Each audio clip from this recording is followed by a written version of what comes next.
नमस्कार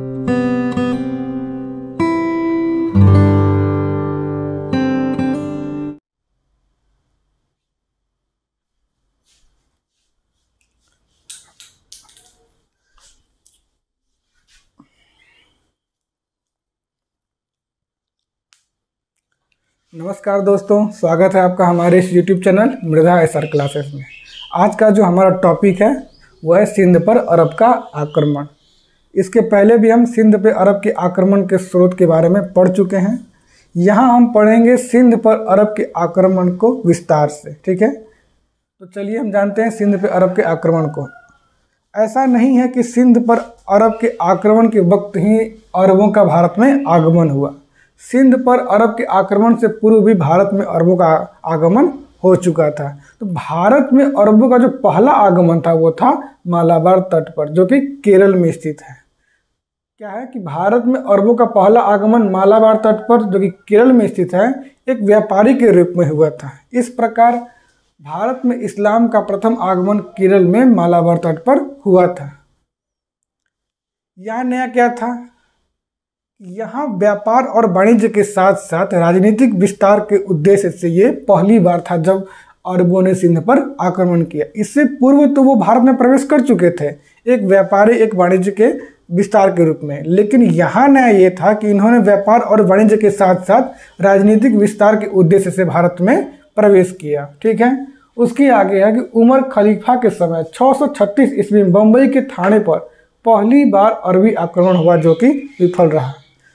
अब देखिए, इससे पहले की वीडियो में जब हम पढ़ रहे थे खलीफाओं के बारे में, तो वहाँ हमने इस विषय का जिक्र किया था, इस टॉपिक का जिक्र किया था कि भारत पर पहली बार आक्रमण उमर खलीफा के समय में 636 ईस्वी में बम्बई के थाने पर हुआ, जो कि विफल रहा। ठीक, इसके बाद 711 से 12 ईस्वी में 711 से 12 ईस्वी में मोहम्मद बिन कासिम के द्वारा मकराना मार्ग से सिंध पर सफल आक्रमण किया गया, जो कि पहला सफल अरबी आक्रमण था। समझ में आ गया कि भारत में अरबों का पहला आगमन मालाबार तट पर हुआ, जो कि केरल में था, एक व्यापारी के रूप में हुआ। लेकिन इस वक्त नया ये था कि इन्होंने व्यापार और वाणिज्य के साथ साथ राजनीतिक विस्तार का उद्देश्य लेकर भारत में प्रवेश किए थे। आगे है कि उमर खलीफा के समय 636 ईस्वी में बम्बई के थाने पर पहली बार अरब आक्रमण हुआ, जो कि विफल रहा।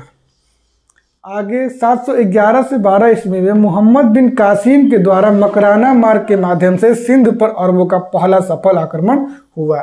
इस प्रकार अरबी जो थे वो भारत में पहले मुस्लिम आक्रमणकारी साबित हुए। ठीक है, फिर आगे बढ़ते हैं कि जिस समय सिंध पर अरबों का आक्रमण हुआ उस समय सिंध का शासक कौन था? दाहिर। जिस समय सिंध पर अरब का आक्रमण हुआ उस समय सिंध का शासक कौन था? दाहिर। राजधानी कहाँ थी? आलोद। और खलीफा कौन थे? वालिद। इराक का गवर्नर कौन था? हज्जाज। ये इसलिए भी इम्पॉर्टेंट हो जाता है क्योंकि हज्जाज ही था जिसने मोहम्मद बिन कासिम को सिंध पे अरब आक्रमण करने के लिए चुना था, जिसने सिंध पर अरबों का आक्रमण करने के लिए आदेश दिया था। ठीक है, एक और नाम आता है चाच। एक और नाम आता है चाच। ये दाहिर का पिता था। चाच जो था वो दाहिर का पिता था। ये ब्राह्मण वंश का था। ब्राह्मण वंश का था। इसने सिंध पर उस समय का जो शासक था राय साहसी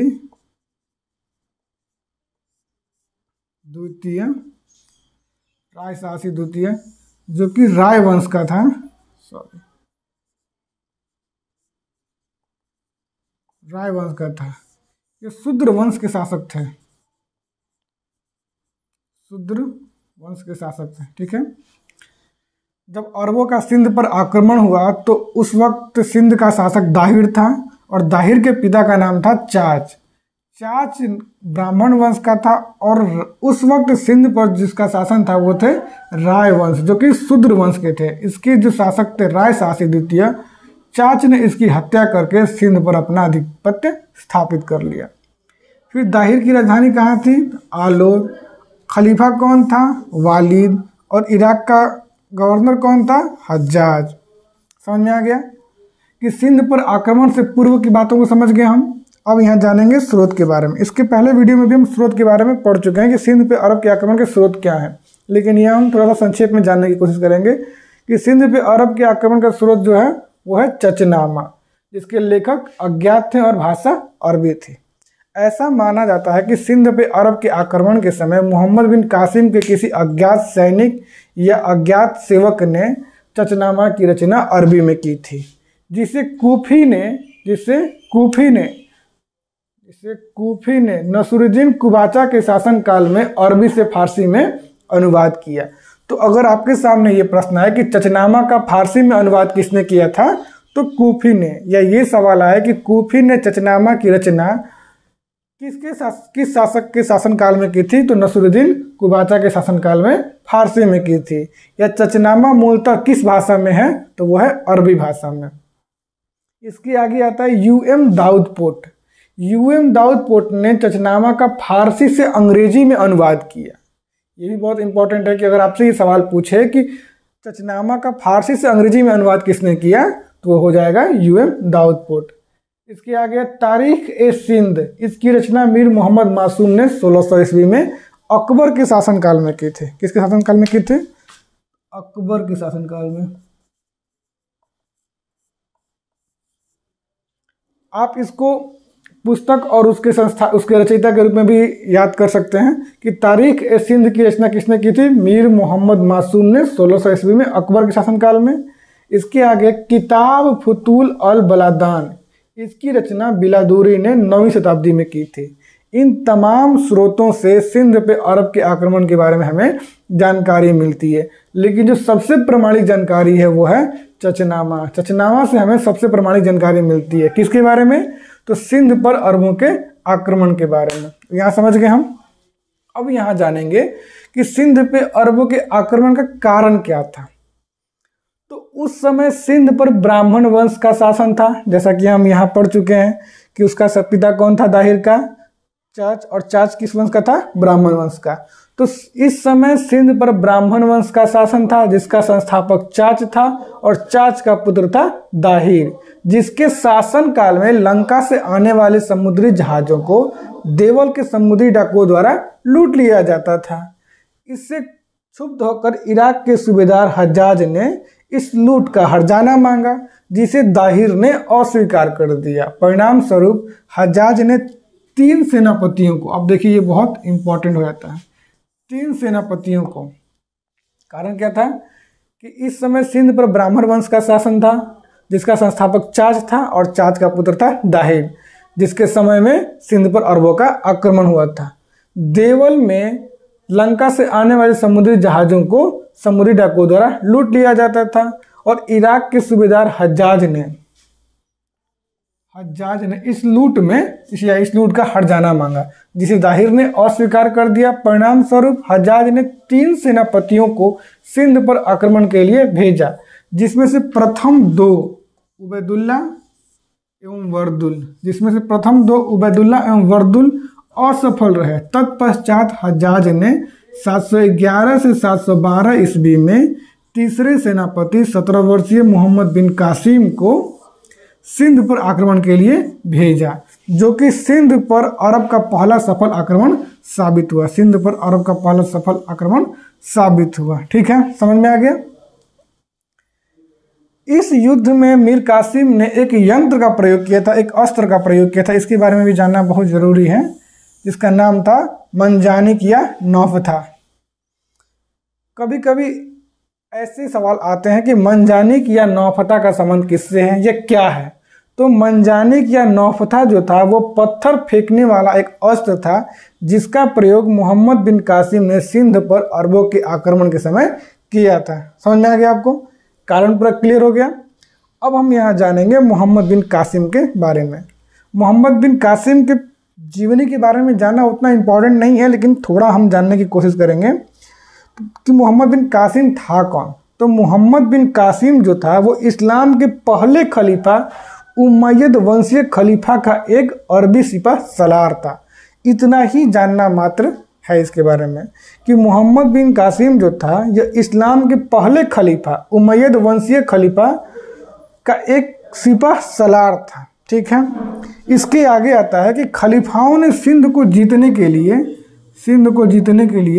636 से 711 ईस्वी, जो खलीफा थे वो सिंध को जीतने के लिए 636 ईस्वी से 711 ईस्वी तक कुल 75 वर्षों में 9 खलीफाओं ने 15 बार भारत पर आक्रमण किया, जिसमें से 15वें एवं सफल आक्रमण का नेतृत्व मोहम्मद बिन कासिम ने किया था।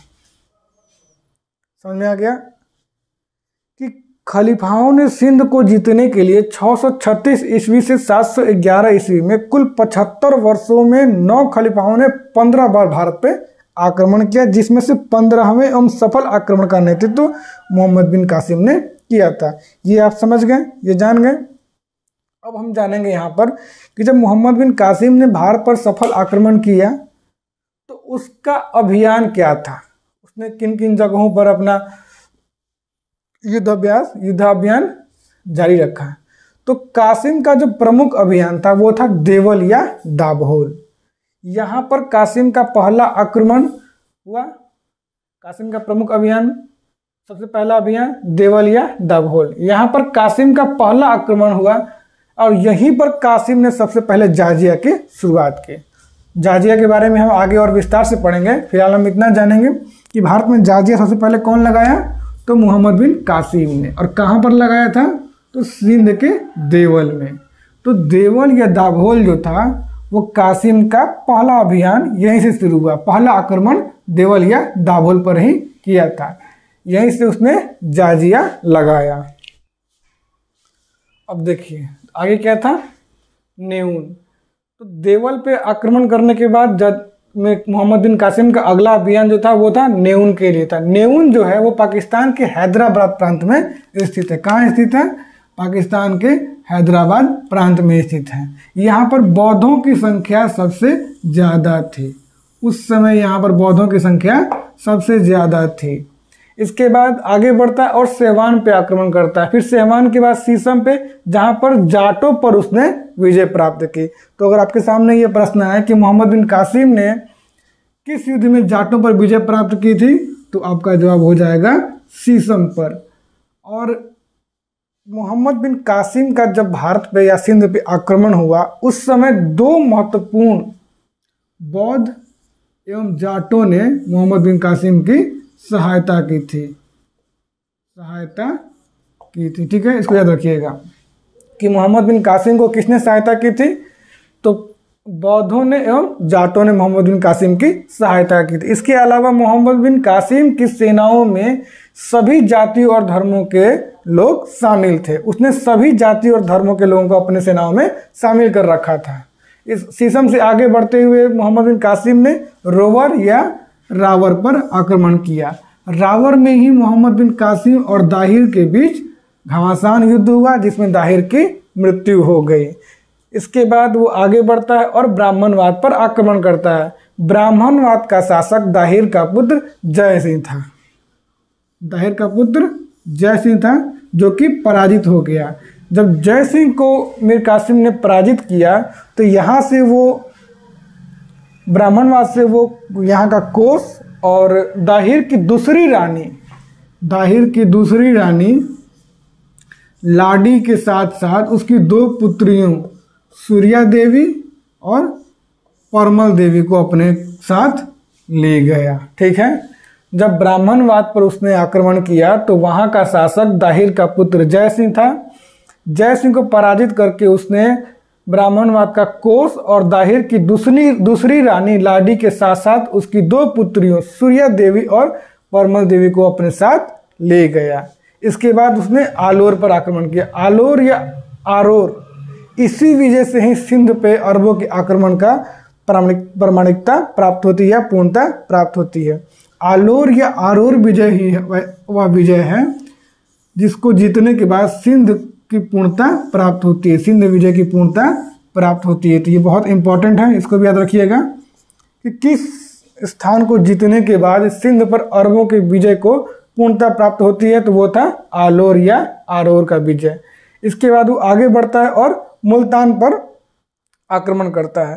तो मुल्तान कासिम का अंतिम अभियान था। मुल्तान कासिम की अंतिम विजय थी। यहाँ से उसे इतना सोना मिला कि मुल्तान का नाम स्वर्णनगर रखा गया। ये भी बहुत इंपॉर्टेंट है। तो अगर आपसे ये सवाल अक्सर पूछता ही है ये सवाल कि स्वर्णनगर का नाम स्वर्णनगर किसे कहा जाता था, या दिल्ली सल्तनत में स्वर्णनगर का किसे कहा जाता था, तो मुल्तान को। कारण क्या था कि जब मोहम्मद बिन कासिम ने अपना अंतिम अभियान मुल्तान पे किया तो उसे यहाँ से इतना ज़्यादा सोना मिला कि उसने इस जगह का नाम, इस नगर का नाम स्वर्णनगर या सोने का नगर रखा। ठीक है, तो ये समझ में आ गया कासिम के प्रमुख अभियान। इसमें सबसे पहला अभियान था देवल या दाभोल का, जहाँ पर इसने जाजिया लगाई। इसके बाद नेवुन, सेवान, सीसम, रोवर या रावर, ब्राह्मणवाद, आलोर या आरोर।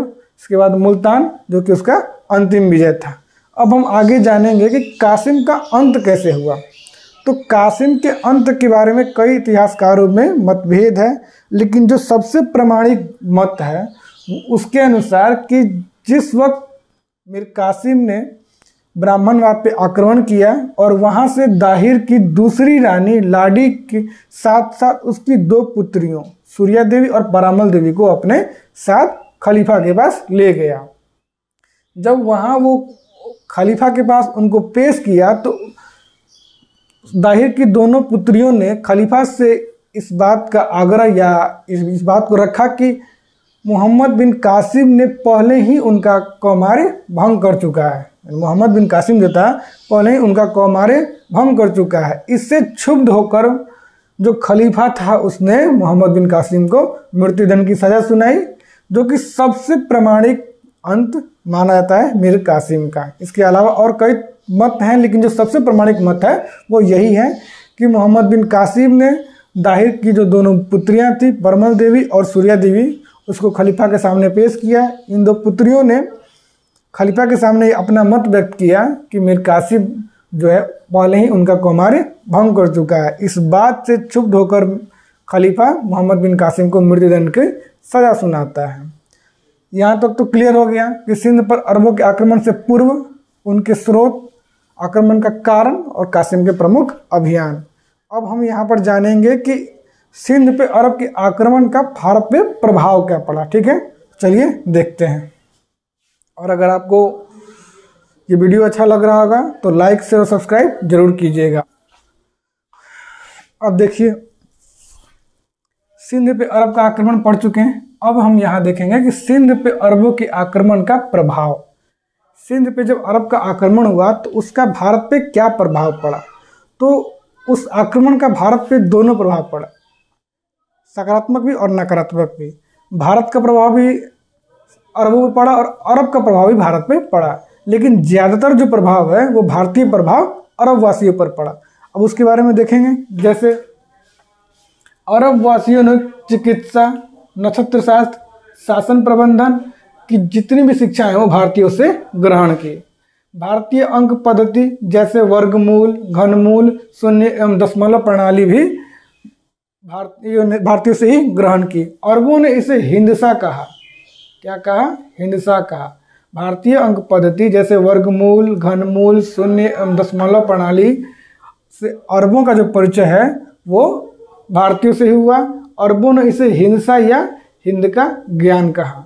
इसके अलावा भारतीय दशमलव प्रणाली को 9वीं सदी में अरब गणितज्ञ अल ख्वारिज़मी ने अरब में लोकप्रिय किया। ठीक है, फिर 12वीं सदी में एबेलार्ड नामक भिक्षुक ने इसे यूरोप में प्रचलित किया। भारतीय दशमलव प्रणाली को 9वीं शताब्दी में अरब गणितज्ञ अल ख्वारिज़मी ने अरब में लोकप्रिय बनाया। फिर आगे 12वीं सदी में एबेलार्ड नामक भिक्षुक ने इसे यूरोप में प्रचलित बनाया।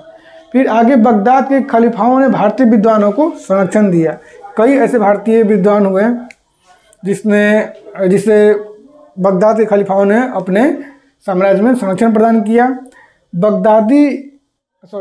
अरबी ज्योतिषी अबू मासर ने 10 वर्षों तक बनारस में रहकर शिक्षा ग्रहण की। इसके बाद ऊंट पालन एवं खजूर की खेती का प्रचलन अरबों ने ही भारत में किया था। ये बहुत इंपॉर्टेंट है। अक्सर प्रश्न आता है कि भारत में ऊंट पालन या ऊंट पालन का प्रचलन किसने किया था। भारत में ऊंट पालन का प्रचलन किसने किया? ऊंट एवं खजूर का प्रचलन भारत में अरबों ने किया। समझ में आ गया। आगे है कि ब्रह्मगुप्त द्वारा रचित ब्रह्म सिद्धांत, इस तरह से भी सवाल पूछ सकता है कि ब्रह्म सिद्धांत के रचनाकार कौन थे, तो आपका जवाब हो जाएगा ब्रह्मगुप्त। या खंड खाद्य के रचनाकार कौन थे, तो ब्रह्मगुप्त। तो आगे कहता है कि ब्रह्मगुप्त द्वारा रचित ब्रह्म सिद्धांत एवं खंड खाद्य का अल फाजरी एवं इब्राहिम पिंजरी द्वारा अरबी में अनुवाद किया गया। तो जब अरबी जो थे भारत पे आक्रमण किए, सिंध पे आक्रमण किए, तो एक प्रभाव ये भी पड़ा कि भारत के बहुत से ग्रंथों का उन्होंने अरबी में अनुवाद किया। उनमें से ये सब हैं, जैसे ब्रह्मगुप्त द्वारा रचित ब्रह्म सिद्धांत एवं खंड खाद्य का अल फाजरी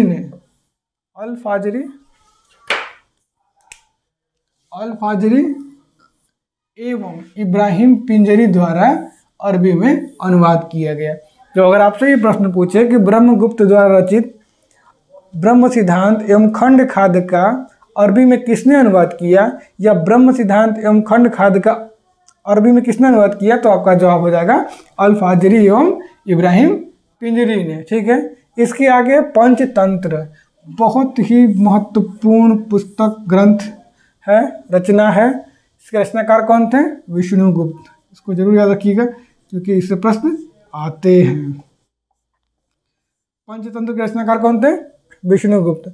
तो पंचतंत्र का अरबी अनुवाद इब्न अल मखफा द्वारा कलील व दिमना नाम से किया गया। अब यहाँ प्रश्न देखिए कैसे बनता है कि आपसे अगर पूछे कि पंचतंत्र का अरबी अनुवाद किसने किया था, तो इब्न अल मक्कफा ने किया था। पंचतंत्र का अरबी नाम क्या था, जिसकी रचना जो अरबी में रचना हुई जिसका नाम क्या था, कलील व दिमना। ये दोनों बहुत ही इंपॉर्टेंट हैं कि पंचतंत्र का अरबी अनुवाद किसने किया, इब्न अल मक्फा ने। किस नाम से, कलील व दिमना नाम से। इसके आगे कि हिंदू शब्द का प्रथम बार प्रयोग भी अरबों द्वारा किया गया। समझ में आ गया। ये बहुत इंपॉर्टेंट पॉइंट्स हैं, इसको आप नोट डाउन या स्क्रीनशॉट जरूर कर लें। आगे कि हिंदू शब्द का प्रथम बार प्रयोग किसने किया, अरबों द्वारा किया गया।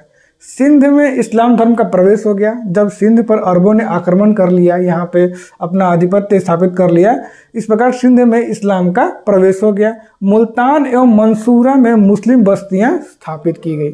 जब सिंध पर अरबों ने अपना आधिपत्य स्थापित कर लिया, तब मुल्तान एवं मंसूरा में मुस्लिम बस्तियाँ स्थापित की गई। इसके अलावा जो मंसूरा नगर था, वो सिंध में अरबों की राजधानी बनी। तो सिंध में अरबों की राजधानी क्या थी, मंसूरा। ठीक है, याद रखिए कि सिंध में अरबों की राजधानी क्या थी, मंसूरा। इसके बाद अरबों ने प्रतिहारों के आक्रमण से बचने के अल्मा फूजा नामक एक नगर की स्थापना की। प्रतिहारों के आक्रमण से बचने के लिए अरबों ने अल्मा फूजा नाम का एक नगर बसाया और 871 ईस्वी आते आते सिंध से खलीफाओं की सत्ता समाप्त हो गई। बहुत इंपॉर्टेंट है कि 871 ईस्वी आते आते सिंध में खलीफाओं की सत्ता समाप्त हो गई। तो इस प्रकार सारा विश्लेषण यहाँ पे समाप्त होता है कि भारत पर अरबों का आक्रमण, उसके स्रोत, आक्रमण के पूर्व की स्थिति, आक्रमण के बाद की स्थिति, उसके आक्रमण के कारण, मोहम्मद बिन कासिम के अभियान और इसके बाद उसका भारत पे प्रभाव। तो इस प्रकार ये जितना भी टॉपिक था, जितना भी पॉइंट था, आपको पीटी और मेंस दोनों के लिए ही इम्पोर्टेंट था। और अगर आप वर्तमान में Bihar SI, BPSC, UP PCS, Jharkhand PCS या यूपीएससी की तैयारी कर रहे हैं, तो आपके लिए ये बहुत ही इम्पोर्टेंट है। इसको समझने का एक और तरीका है कि आप जो मैं चीज़ों को पढ़ा रहा हूँ, आप उसका फैक्ट चेक करके देखें कि क्या वो चीज़ें सही है या नहीं, या फिर आपके जो प्रीवियस के जितने भी सवाल हैं, चाहे वो यूपीएससी के हों या बीपीएससी के हों या किसी भी स्टेट पीसीएस के हों या एसआई के हों, क्या उससे ये सॉल्व हो पाते हैं कि नहीं। जितने भी टॉपिक मैं अभी तक पढ़ा चुका हूँ, उससे जो प्रश्न बन रहे हैं, जो फैक्ट बन रहे हैं, क्या वो काम के हैं कि नहीं, क्या आपके काम आ रहे हैं या नहीं आ रहे हैं। तो ये एक तरीका है जानने का। और अगर आप सब को एक और नोटिस मैं देना चाहूँगा, एक और इन्फॉर्मेशन मैं बताना चाहूँगा कि बहुत जल्द हम लोग एक टेस्ट सीरीज लाने वाले हैं इसके ऊपर। तो अगर आप सबको लगता है कि टेस्ट सीरीज हमें लाना चाहिए, तो आप कमेंट में ज़रूर बताएं। हम कोशिश करेंगे कि आपको बढ़िया से बढ़िया टेस्ट सीरीज दें ताकि आपका सारा टॉपिक कवर हो सके और आप एग्ज़ाम में अच्छा से अच्छा कर सकें। तो अगर आपको ये हमारा वीडियो अच्छा लगा हो तो लाइक शेयर सब्सक्राइब जरूर कीजिएगा। ठीक है, तब तक के लिए जय हिंद।